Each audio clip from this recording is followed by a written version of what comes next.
There's people in every professional sport that are queer. If no one is coming out, it kind of signifies societally we still have a lot of steps forward to make. I'm hoping someone will step up and will feel that confidence because I know it's going to impact a lot of young kids' lives.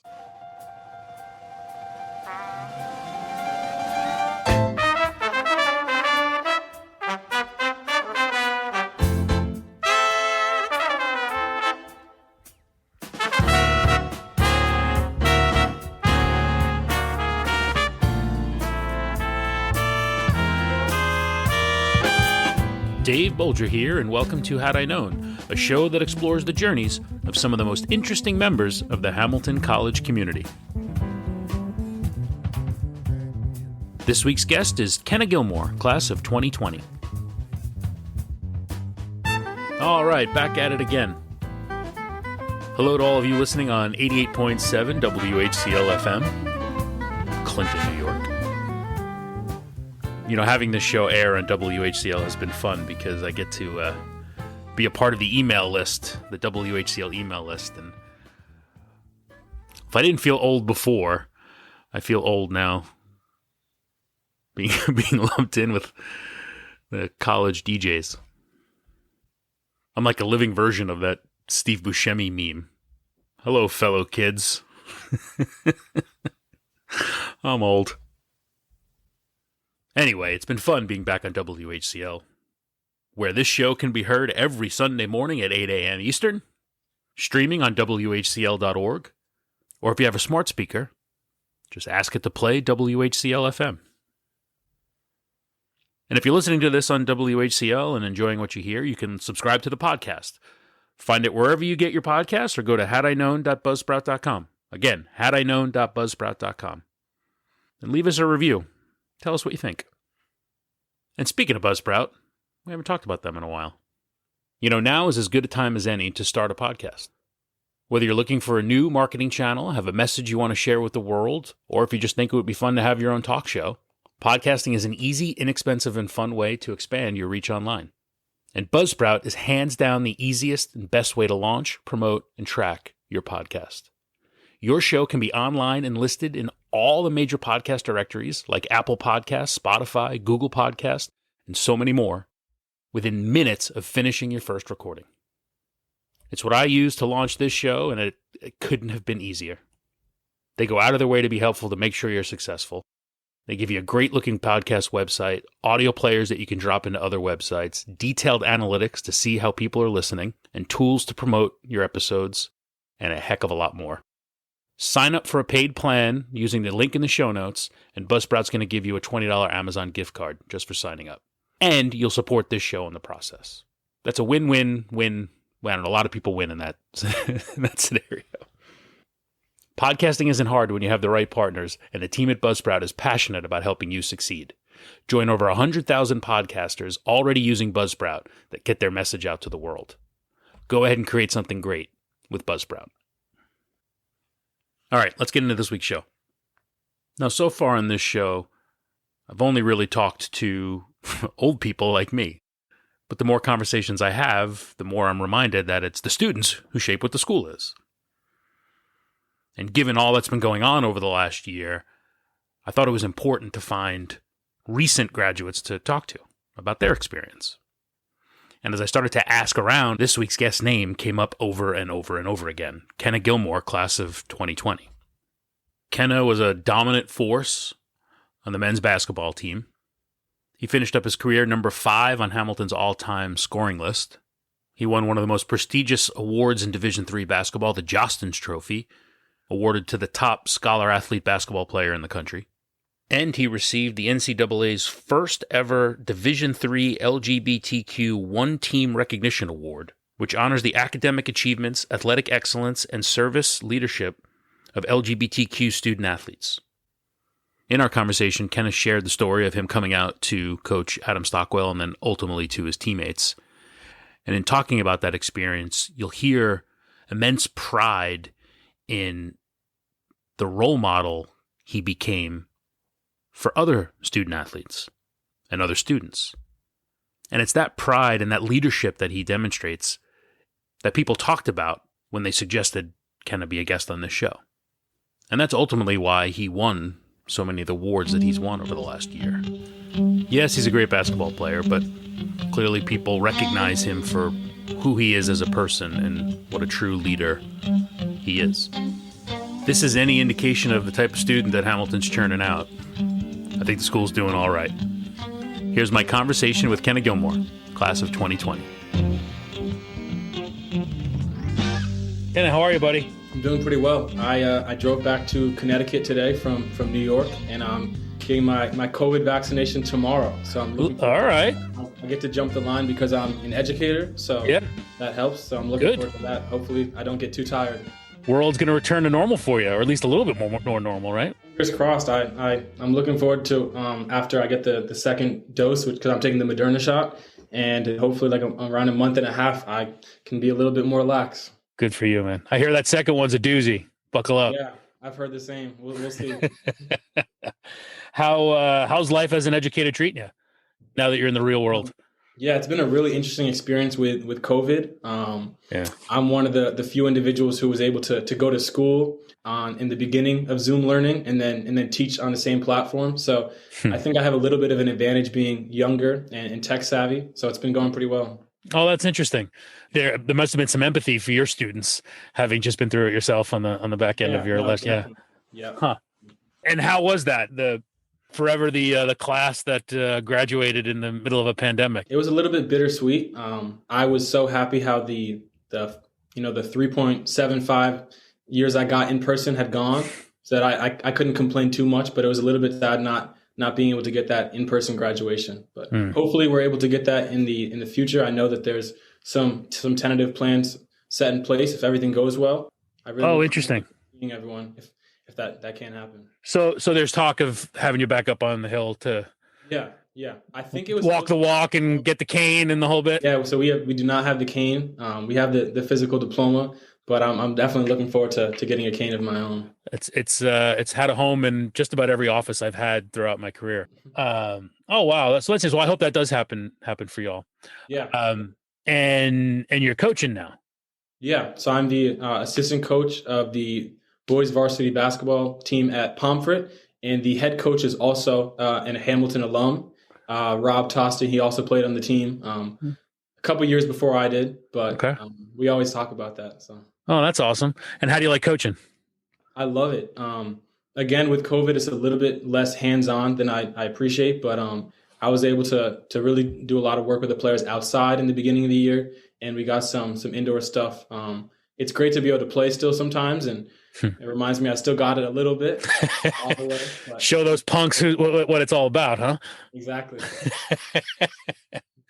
Well, I tell you, I talked to some classmates of mine who played at Hamilton, and just about every one of them I talked to said, "Oh yeah, I checked him out when he was playing. I got to see him play, and there's a lot of respect for your game. So you should know that the old timers were rooting for you." I appreciate that. That means a lot coming from them. And did you get in your senior season? Did you? Yes, you did. We finished up around a week or maybe a week and a half before everything was shut down. So, and in a strange sense, it's almost better that we were beaten and we lost, and that our season ended on those merits instead of having COVID shut it down like a lot of other teams. Right. The athletes who lost that spring season and into this year, some people getting half their college career wiped out is just it's a travesty. Exactly. Yeah, it's devastating, and I hope without all my might that the next year that everything will be back to normal, and students can have the full seasons that they deserve this year. Yeah, for sure. So I'm curious how you ended up at Hamilton. My college process was really all over the board. I was speaking to some larger sports schools, some Ivy Leagues. But what it really came down to for me from the athletic standpoint was finding a coach that I trusted and I thought kind of believed in me as more than just like an athlete or kind of a commodity on the basketball court. During my recruiting process when I was a high schooler, I was a little bit naive about kind of college basketball. And I thought that all these coaches, cared about me as individuals, but I experienced some that would, talk to me one day and then the next day disappear. But Coach Stockwell was one that, really stuck around, and he seemed to care about me, as a human being. So, from that standpoint, Hamilton stuck out to me. And from an academic standpoint, I wanted to be at a place where, people were really passionate about their academics and that professors loved what they did. And on my visit, I could see that immediately. And, those two factors coming together really kind of guided me towards Hamilton. I remember going through the recruiting process. I played football in high school and went through that process. And this was, I'm a lot older than you, so this was all on the phone. There were no emails, no texts, nothing. It was just all phone calls. They all just became one long conversation in my mind of, from one coach to the next. It gets a tedious process. Yeah, it can be really difficult and confusing. And, when you're trying to narrow down your list, it can be difficult telling schools that you're not interested. Or if there's schools that you're kind of on the borderline, maybe they'd like you, maybe they wouldn't. Kind of trying to sift through that can be a really challenging process. And what was it about Coach Stockwell that did it for you? Yeah. Well, I don't even know if he knows this, so you're getting a little bit of an exclusive story. Okay. When I was a junior, the summer after your junior year for basketball players is usually the most important recruiting time when you're playing in front of all these college coaches. And I had a high school teammate that I was playing travel basketball with who was around 6'11", 7 feet tall. Definitely not going to go to Hamilton, but he was in a little bit of a rough patch. So Coach Stockwell was coming to some of our games and watching and recruiting me, and he knew of this other player. But my friend was not, really playing as well as he usually was. And Coach Stockwell spoke to him. He talked to him on the phone, and he tried to help him kind of sort his mental. And when I saw that, I was, really surprised. I was like, wow, he's not even, recruiting this player. And he still, he cares about him. So for me, that kind of translated into, what if I get injured, or what if I'm playing really poorly? Am I going to have a coach that still cares about me and that is still going to wish for the best? Because in some programs, if you get hurt or if you're not playing a certain way, they have a really short leash. So seeing that was something that, kind of made me realize this is a lot larger than basketball. And maybe 6 months later when I chose Hamilton, that was something that was certainly in the back of my mind. And everything you expected it to be and him to be as your coach when you got on campus? Certainly, yeah. I was a little bit of a hard-headed first year, so there was a few ups and downs, but those were kind of necessary for me as growing points. But playing under him was incredible. My experience with the basketball team was awesome. How much of his style do you take with you now as a coach? A lot of it. I think I'm a little bit less intimidating. Also, I'm only 24, so I'm not too disconnected from the players. But a lot of his organizational things, his kind of schematics, his professionalism are all things. His preparation are all things that I kind of carry with me, and I try to emulate for sure. Okay, all right. And from what I've read about you, you certainly have gotten quite a lot of notoriety for your skills on the court, but you've been celebrated for just as much as what you've done off the court. Talk a little bit more about your Hamilton experience outside of basketball. I tried my best to really impact the community in as many ways as I could. So some of that was, academically, I tried to, take advantage of as many opportunities as possible. So with like Professor Klinkner, for example, I know that you know him as well, and you had him on here. Big shout outs to Phil. I did He's a big fan of yours. I'm really appreciative of that. I took a class with him that had an internship position. So in addition to basketball and my academics and a couple of jobs on campus, I was working 15 hours a week as a part of a congressional campaign. And, experiences like that, or, really trying to help the LGBTQ plus community at Hamilton and doing my best to be visible and kind of fight for marginalized groups. That's another thing that I really took a lot of pride in. So I obviously had a lot of support, but, outside of basketball, I tried to have the biggest impact I could. I talked to Steve Bologna, the mayor of Clinton, this afternoon, as a matter of fact. And one of the things he talked about was, he worked for the physical plant for years before, he ran the physical plant for years before taking the mayor's gig. We talked a lot about how much the school relies on the village, how much the village relies on the school, and they coexist, and how much each help each other. I was struck in reading some of the stuff that you've done and your involvement with the school in Clinton and involved with the village. and recognizing, because I think a lot of students take it for granted, right? And just think it's the place where I can go to the VT and maybe go get a sandwich or something, and then that's it. But it's kudos to you for recognizing the importance of doing something in the community. Absolutely. Yeah. Thank you. So you mentioned your involvement with the LGBTQ community. Mm-hmm. Were you out when you came to Hamilton? I was far from out when I initially came to Hamilton. Oh, okay. Wow. Yeah, I didn't end up coming out to my parents until Thanksgiving break of my freshman year. And then after that, the next person I came out to was Coach Stockwell, actually, around Christmas time of my freshman year. So it was a really kind of complicated and intimidating process for me. But no, when I came to Hamilton, I was absolutely closeted. Wow. What ultimately made you decide to do it, especially to someone like Coach Stockwell, which generally men's sports aren't the most welcoming sort of environment to be out.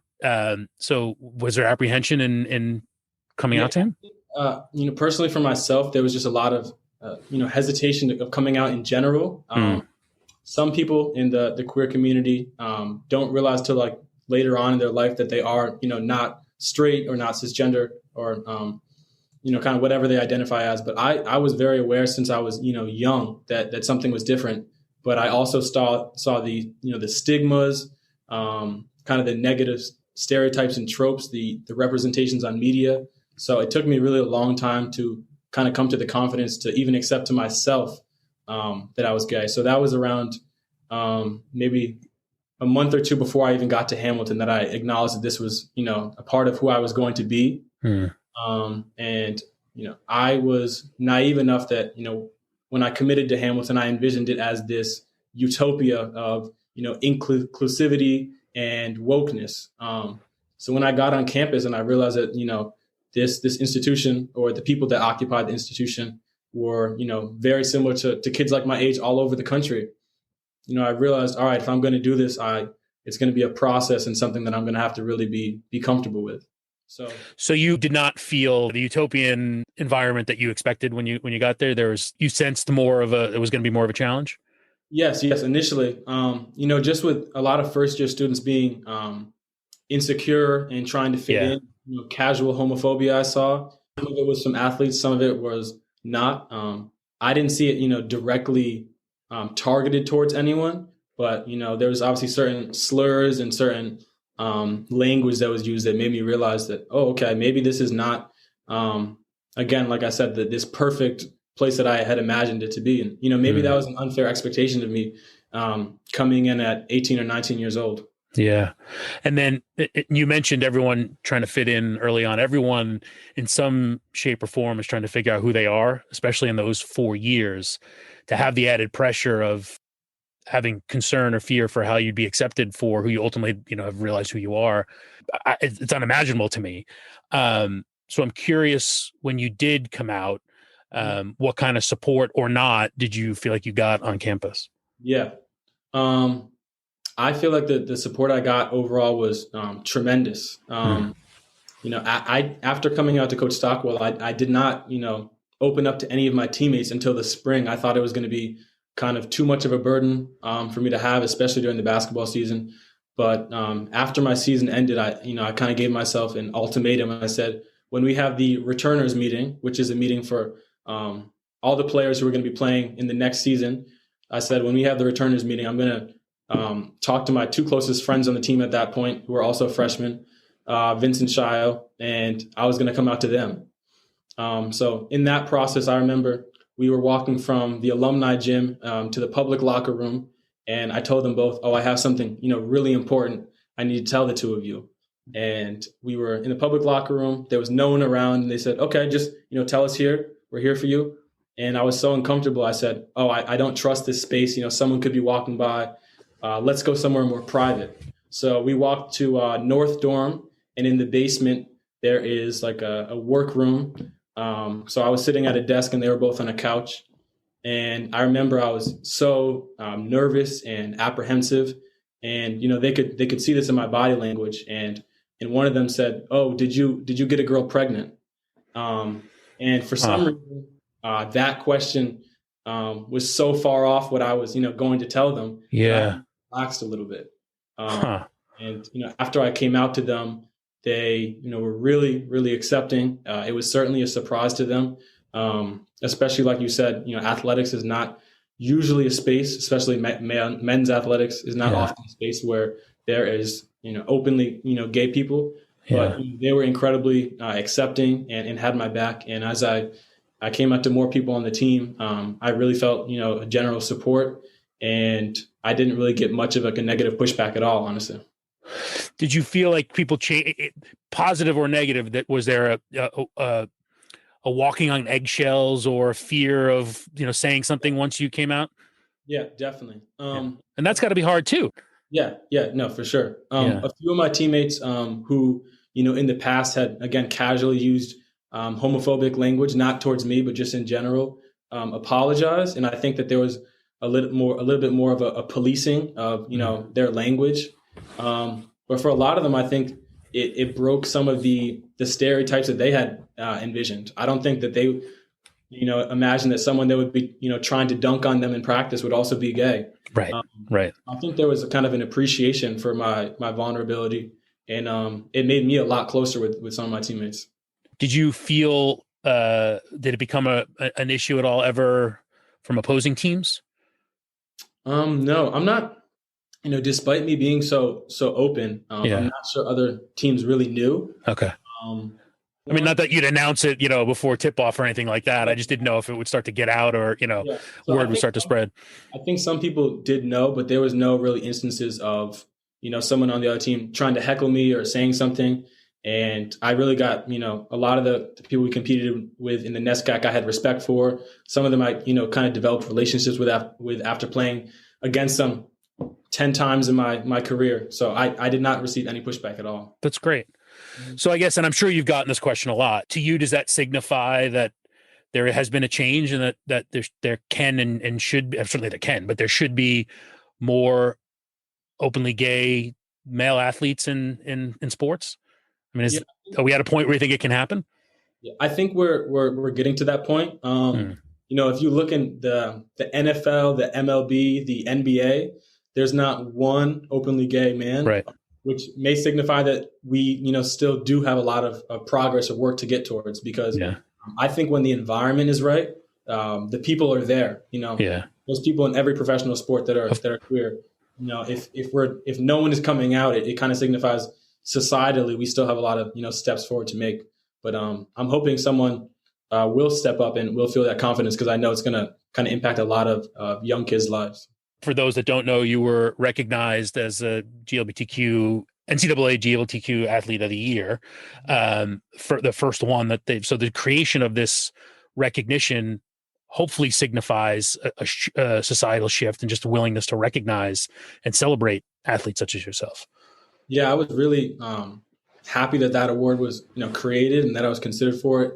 And, I do think that there has been, a large step forward. And I think that in the next 5 to 10 years, there will be a lot more, out athletes. There's a lot of organizations and programs that are doing the work. And I feel that, that a change is really on the horizon. So I'm really happy to see kind of the NCAA and other organizations, doing that work. And I'm really excited to see it continue.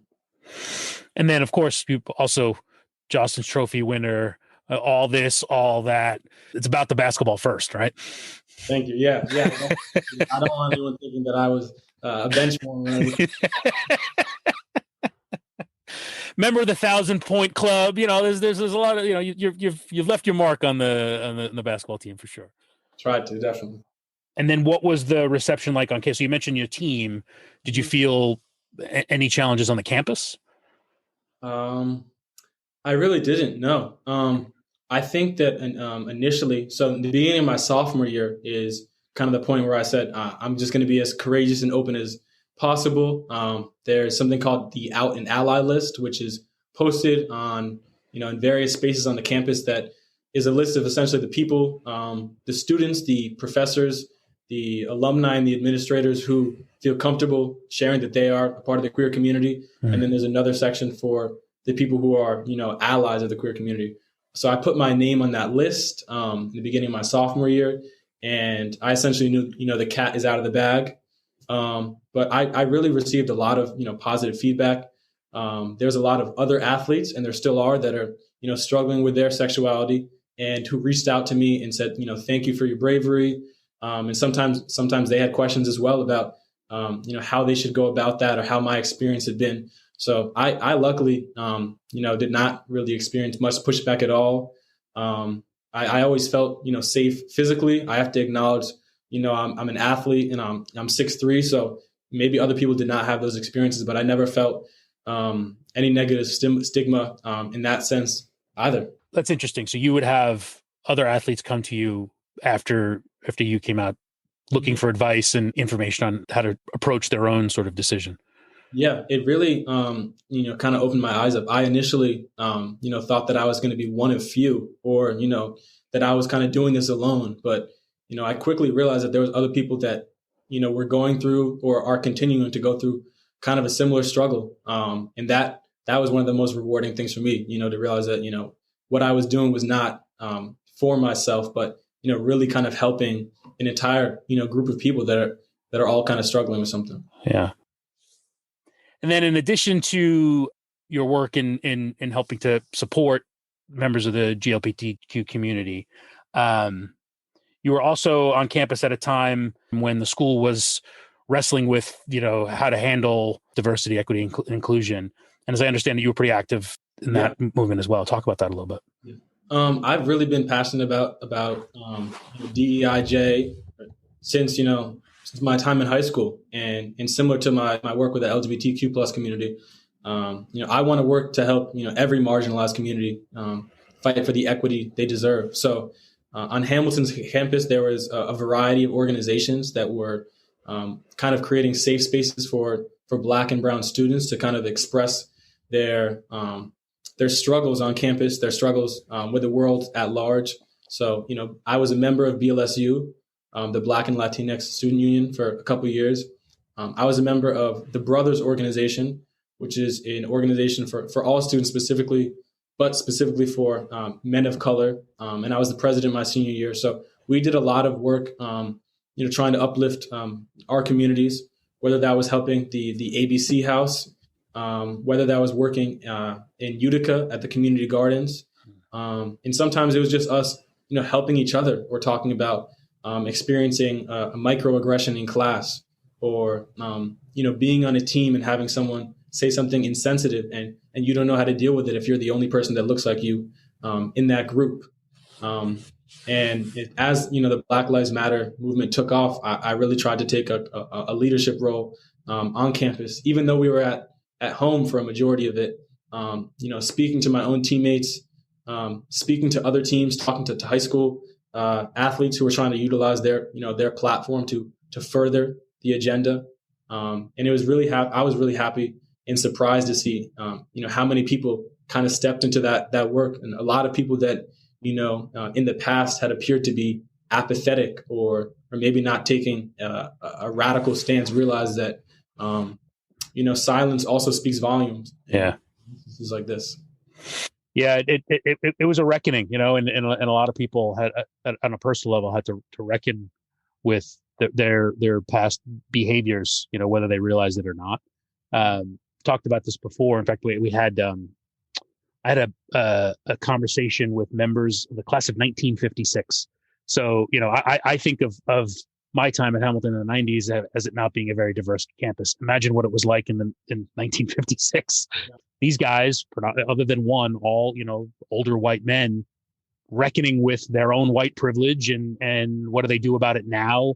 These are guys that could be just getting together and reliving the good old days, but in fact are riding the school hard on what are they doing around, diversity, equity, and inclusion. And it shows that so many people are just on a personal level trying to reckon with it.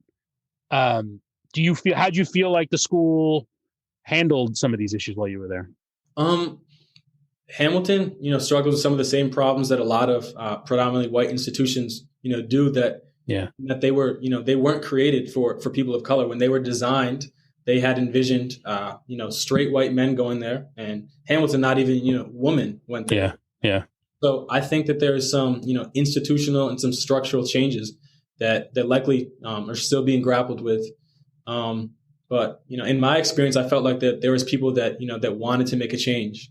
I had professors that I was really inspired by, seeing, how much they cared about these issues, seeing how much they were willing to kind of put themselves on the line for the betterment of the Black and brown students at Hamilton, but then also just in general. So I think that there is a trend in the positive direction.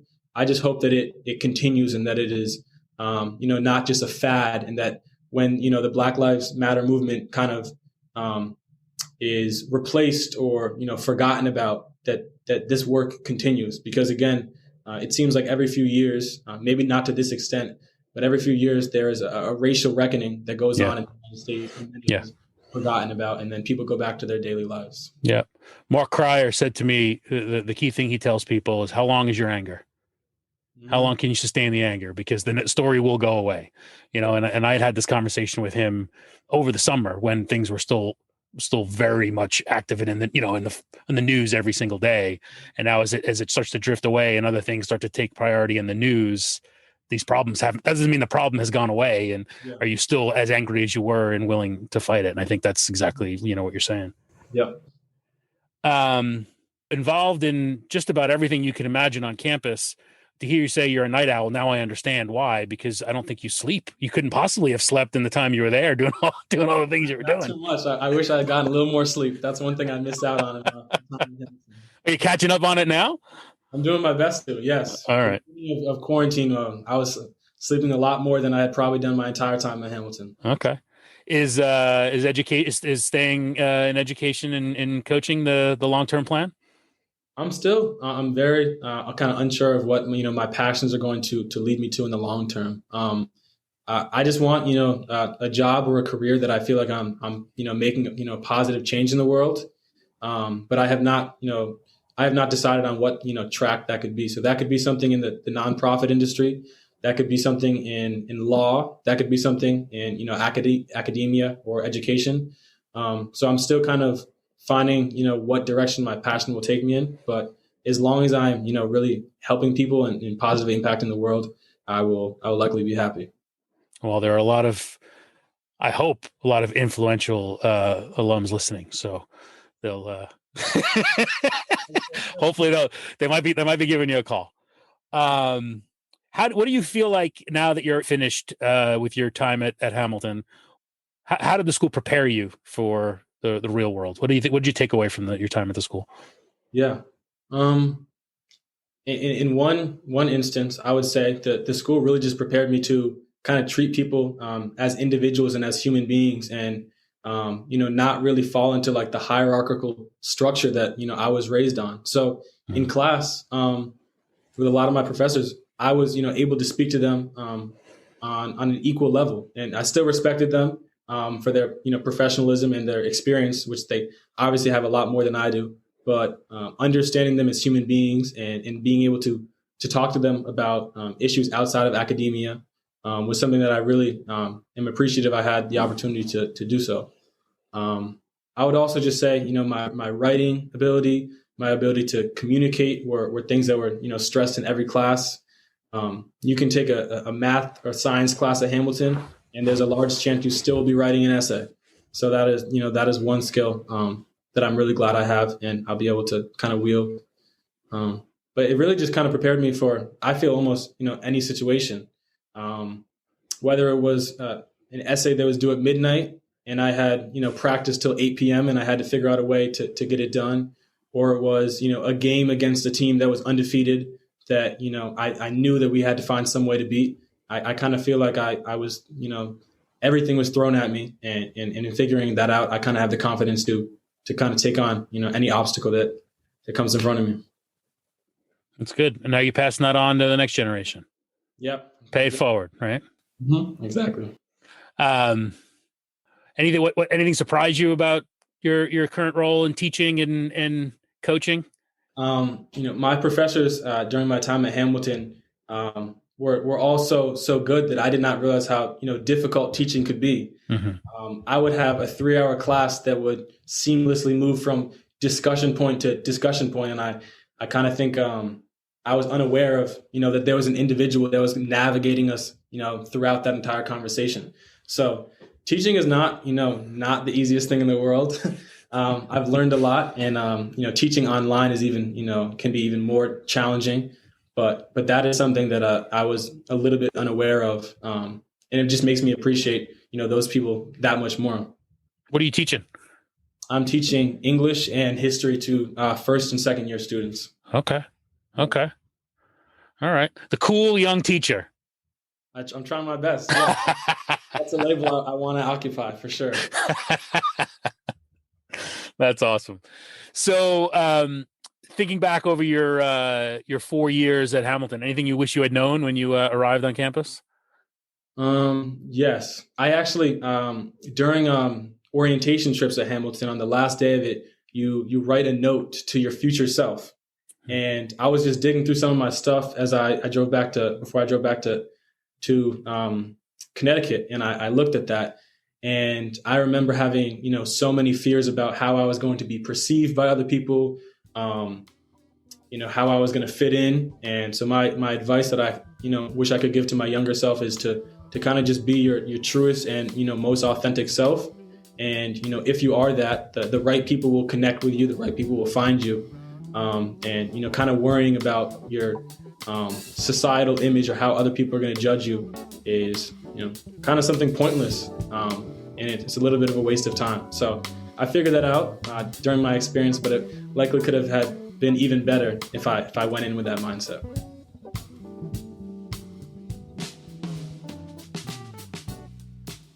Certainly good advice right there for anyone at any age. He says he figured that out along the way during his time at Hamilton. There are plenty of people who don't figure that out in college and maybe never figure that out. He's clearly wise beyond his years. That's Kenneth Gilmour, class of 2020. I talked to former teammates of mine from my rugby days at Hamilton, and I asked, how do you think we would have reacted if one of our teammates had come out as gay? And it's easy to sit here in 2021 and say, well, of course, we would have accepted it. We would have been fine with it. I'd like to believe that to be true. I think it's true. But I would bet we would probably react in a way that wouldn't have been good or helpful to that teammate. I bet we'd have done what we always did. We'd revert to humor, locker room sort of talk, and probably used a lot of language that, in retrospect, may have made the matter worse. I don't know.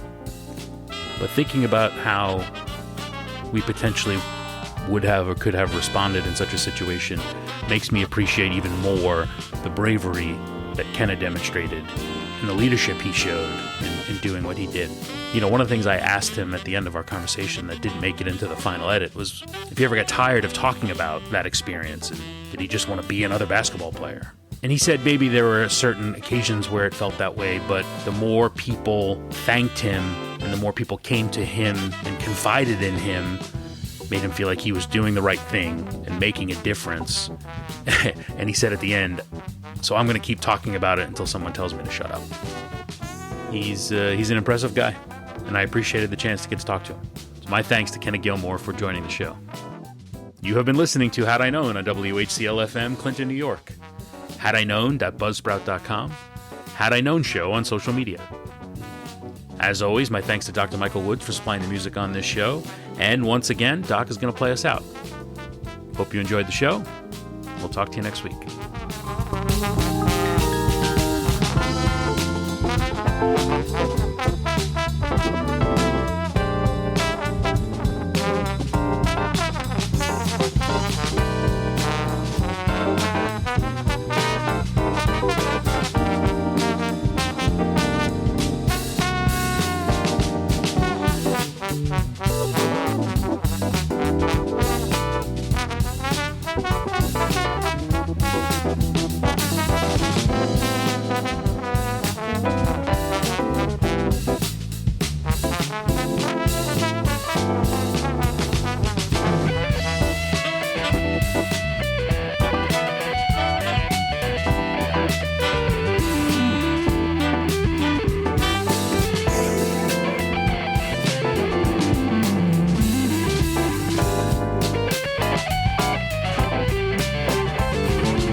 Known podcast show on your radio or take it to go.